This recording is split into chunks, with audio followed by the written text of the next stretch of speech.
students. Kamran Kirimovich is glad to welcome you. The subject of our lesson is Business English words.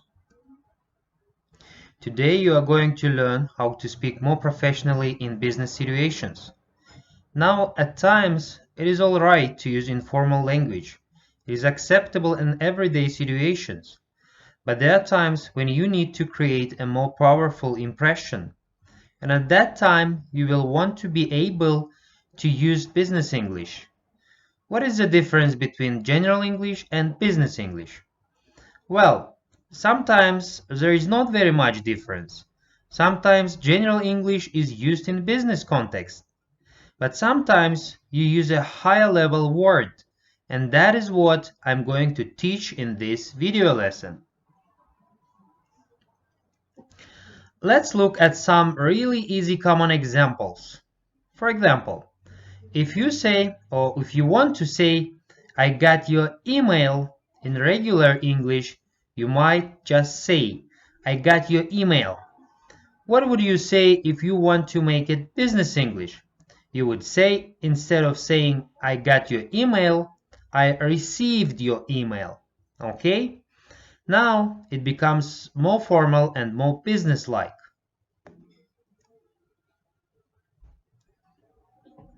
Suppose you want to tell someone, I need your help, or I need some help.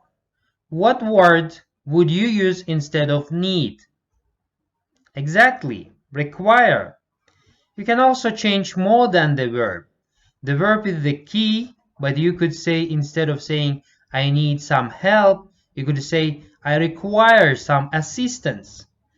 Now you have changed two words, the verb and also a noun.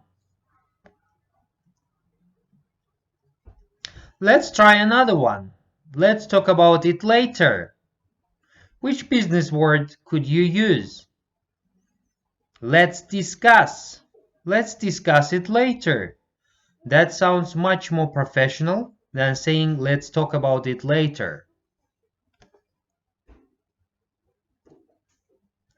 So next one. How do I get in touch with her? What would you say instead of that? Of course, it's better to say, how do I contact her? To sound more professional. Okay? Good. Next example. Please make sure you arrive on time. Which business word could you use instead of make sure? Yes, ensure. Please ensure you arrive on time.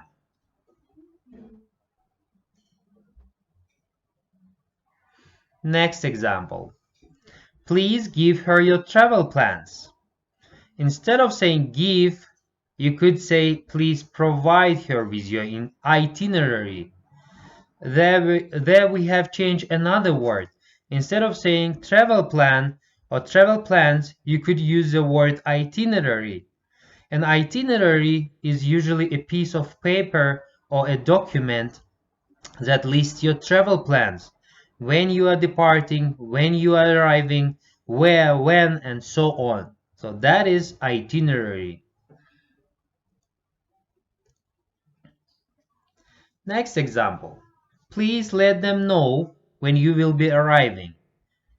Please let them know. Instead of that, you could say, please inform them of your arrival. Got it? Good. Next one. Please tell me why you have made this decision. To sound more professional, it's better to say, please explain your decision. Next one. Could you please talk some more about the subject? Could you please elaborate? Could you please elaborate on that? Now, this is actually a very useful word if you go to a conference or a meeting and you want someone to speak more about a particular point of issue. It's a good kind of question to learn. Could you please elaborate on that? So, to elaborate means to speak more or talk more, give more information. Next example. How are we going to fix this problem? Better than using the word fix is the word solve. How are you going to solve this problem? Got it? Good. So guys, try to do that for every simple word that you know and basic word that you know in general English. Try to find the slightly more formal version, which will be your business English word, and use this word in an office environment. Thank you, my dear students, for your attention. Do not forget to do your homework. Your homework is the test which contains 9 questions. Goodbye. Спасибо вам, ребята, большое за ваше внимание. Не забудьте про домашнее задание. После того, как вы просмотрите это видео, у вас тест из 9 вопросов. Ответьте на них прямо в программе EduPage. И имейте в виду, ребята, что тесты каждому отдельно выдаются в разброс, варианты ответов в разброс, поэтому, пожалуйста, не списывайте друг у друга, этого сделать не получится.